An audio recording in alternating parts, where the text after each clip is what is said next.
ক্যালকাটা ইউনিভার্সিটিতে philosophy honours নিয়ে যারা পড়ছো সেমিস্টার 3-তে, তোমরা জানো তোমাদের যে সিলেবাস রয়েছে, এই দেখো এখানে তোমাদের যে সেমিস্টার 3 রয়েছে, সেমিস্টার 3-তে তোমাদের দুটো পেপার আছে। একটা হচ্ছে এই দেখো এইখানে যে তোমাদের সেমিস্টার 3 রয়েছে, এই দেখো এখানে যে সেমিস্টার 3 রয়েছে, সেমিস্টার 3 দুটো পেপার আছে। একটা হচ্ছে ইন্ডিয়ান ফিলোসফি আর একটা হচ্ছে ওয়েস্টার্ন লজিক 1। তো আজকে আমরা এই ওয়েস্টার্ন লজিক 1 এই পেপারটা নিয়ে আজকে আমরা আলোচনা করব যে এর থেকে কী কী ইম্পর্টেন্ট কোশ্চেন তোমাদের হতে পারে। দেখো এইখানে যে সেমিস্টার 3 এই যে ডিএসসিসি 4 রয়েছে, এই ডিএসসিসি 4 ওয়েস্টার্ন লজিকে তোমাদের যা যা রয়েছে দেখে নাও। প্রথমেই এ পার্ট যেটা রয়েছে, এখানে জাস্ট তোমাকে যুক্তি কী, অবরোহ অরোহ যুক্তি সেগুলো জানতে হবে। কিন্তু তারপরে এই যে ক্যাটাগরিক্যাল প্রপোজিশন, নিরপেক্ষ বচন, আমি তোমাদেরকে এ বিষয়ে একটা সিলেবাস যখন বুঝিয়েছিলাম তখন বলেই দিয়েছিলাম। তো এই সিলেবাস বেস করেই কিন্তু কোশ্চেন দেবো। আশা করি তোমাদের সিলেবাসটা এখানে মনে আছে। যদি মনে না থাকেও তাহলে ভিডিওটা একবার দেখে নেবে, সিলেবাসের ভিডিওটা। এটা এখানে অমাধ্যম অনুমান রয়েছে, দেখবে অমাধ্যম অনুমানের উপরও আমি কিছু কোশ্চেন দেবো, সেটা দেখলে দেখতে পারবে। এখানে রয়েছে নিরপেক্ষ ন্যায়, নিরপেক্ষ ন্যায় থেকেও নিশ্চয়ই তোমাদের কোশ্চেন দেবো। তারপরেও যে টপিকটা রয়েছে সেখানে এই সমস্ত সংক্ষিপ্ত ন্যায় রয়েছে, প্রাকল্পিক বৈকল্পিক ন্যায়, এগুলো রয়েছে। এছাড়াও তোমাদের যেটা রয়েছে সেটা হচ্ছে তোমাদের কি ট্রুথ টেবিল। এবার ট্রুথ টেবিল থেকে তোমাদের সব রকমের টপিকগুলোই তোমাদেরকে পরপর করতে হবে। ট্রুথ টেবিলে প্লেন বচন থেকে কি করতে হবে, বৈধ অবৈধ, টটোলজি, কন্টিনজেন্ট, সমস্ত কিছু তোমাদের ট্রুথ টেবিল থেকে পড়তে হবে। তো এইটা পড়ার পরে যেটা লাস্ট পার্ট রয়েছে সেটা হচ্ছে কি, সেটা হচ্ছে তোমাদের মিলের যে পদ্ধতি আছে, তোমাদের সেই 5টা পদ্ধতি তোমাদের পড়তে হবে। তো এই বিষয়ে আমি তোমাদের একটা কোশ্চেন তৈরি করেছি। সেই কোশ্চেনটা কি, তোমরা কি কি কোশ্চেন, কি ধরনের কোশ্চেন আসতে পারে সেগুলি আজকে আমরা আলোচনা করব। এখানে যে 15 মার্কসের কোশ্চেন দিয়েছি, এই 15 মার্কসের কোশ্চেনগুলো বা এটা 10 মার্কসও আসতে পারে। এখানে প্রচুর কোশ্চেন রয়েছে, তোমাদের যেগুলো দেখালাম কী ধরনের কোশ্চেন আসতে পারে, এই নোটসগুলোকে তোমাদেরকে তৈরি করতে হবে। যে সাবেকি বিরোধ চতুষ্কোণটি উদাহরণ সহকারে ব্যাখ্যা করো। এখানে দেখো যে তোমাদের যে কোশ্চেনগুলো দেওয়ার কথা বলছি, যে ইম্পর্টেন্ট কোশ্চেন তোমাদের পড়তে হবে, এখানে পরপর সমস্ত কোশ্চেনগুলোকে রয়েছে।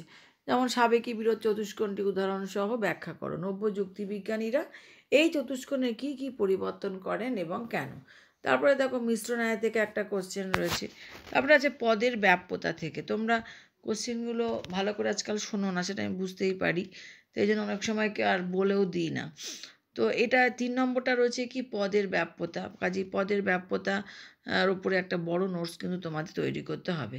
তারপরে আছে শূন্যগর্ভ শ্রেণী কাকে বলে, নিরপেক্ষ বচনের বুলীয় ব্যাখ্যায়ের গুরুত্ব কী।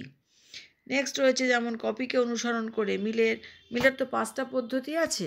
তো এখানে দেখো দেওয়া আছে মিলের অন্বয় পদ্ধতি, অন্বয় ব্যতিরেকে পদ্ধতি ব্যাখ্যা করো। এই পদ্ধতি কি কার্যকারণ সম্বন্ধকে আবিষ্কার এবং প্রমাণ করতে পারে, উত্তরের সপক্ষে যুক্তি দাও। তারপরে রয়েছে বিপরীত বিরোধিতাকে নব্য যুক্তিবিজ্ঞানীরা যথার্থ বিরোধিতা হিসেবে স্বীকার করেন না কেন। সত্যাপেক্ষক যৌগিক বাক্য এবং অসত্যাপেক্ষক যৌগিক বাক্যের পার্থক্য উপযুক্ত উদাহরণসহ ব্যক্ত করো। একটি আপত্তিক বাক্যাকারে নিষেধ কি সর্বদাই আপত্তিক হবে, তোমার উত্তরের সপক্ষে যুক্তি দাও। কপিকে অনুসরণ করে মিলের সহপরিবর্তন পদ্ধতি ব্যাখ্যা করো। কপিকে অনুসরণ করে মিলের ব্যতিরেকি পদ্ধতি ব্যাখ্যা করো। কাজেই তোমাদের মিল থেকে যে 5টা পদ্ধতি আছে, যদি 5টা পদ্ধতি মোটামুটি পড়ে যাও, আমি দিয়েও দিয়েছি, তাহলে একটা না একটা পদ্ধতি তোমরা কমন পাবেই। এইখানে দেখো রয়েছে, আমি এগুলো তোমার 5 মার্কসে আসতে পারে, আবার 10 মার্কসেও দিতে পারে, জেনারেলি 5 মার্কসে চিন্তা করেই দিয়েছি। প্রথমেই দেখো রয়েছে একটি উদাহরণসহ অবৈধ পক্ষদোষ ব্যাখ্যা করো। তোমরা যখন নিরপেক্ষ ন্যায় পড়বে তখন তোমাদের হেতুদোষ, পক্ষদোষ, সাধ্যদোষ সবগুলোই পড়তে হবে। কাজেই যখন দোষগুলো পড়বে তখন যদি একটু ভালো করে বুঝে পড়ো তাহলে আলাদা করে নোটস পড়ার আর দরকার নেই। আই বচনের সমবিবর্তন কি সম্ভব, উদাহরণসহ লেখো। এই বচনের সরলাবর্তন কি সম্ভব। শ্রেণী সম্বন্ধের ভিত্তিতে নিরপেক্ষ বচনগুলির ব্যাখ্যা দাও। শুধুমাত্র আই এবং ও বচনে অস্তিত্বমূলক তাৎপর্য আছে স্বীকার করলে প্রথাগত বিরোধ চতুষ্কোণে কতটুকু অবশিষ্ট থাকে। সংক্ষিপ্ত ন্যায় কাকে বলে? তৃতীয় পর্যায়ে সংক্ষিপ্ত ন্যায়ের একটি উদাহরণ দাও। সংক্ষিপ্ত ন্যায়ের প্রত্যেকটা প্রকার যদি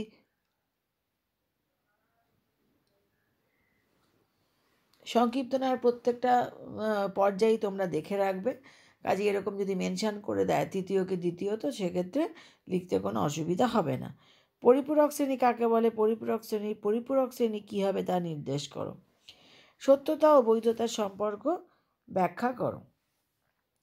একটি উদাহরণ সহ অবৈধ সাধ্য দোষ ব্যাখ্যা করো। আমি একটু আগেই তোমাদের বললাম যে সাধ্য দোষ, পক্ষ দোষ, হেতু দোষ সবগুলো তৈরি করে রাখবে।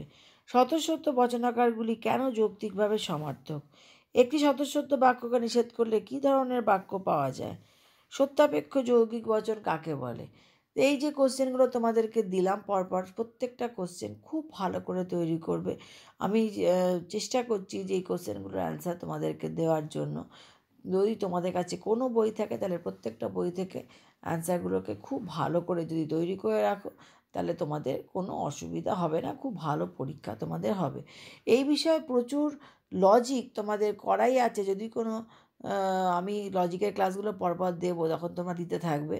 আর এছাড়াও তোমাদের যদি ট্রুথ টেবিলের প্লে লিস্টে চলে যাও বা আবর্তন বিবর্তনের প্লে লিস্টে চলে যাও, তখন তোমরা সমস্ত লজিকগুলোকে পেয়ে যাবে।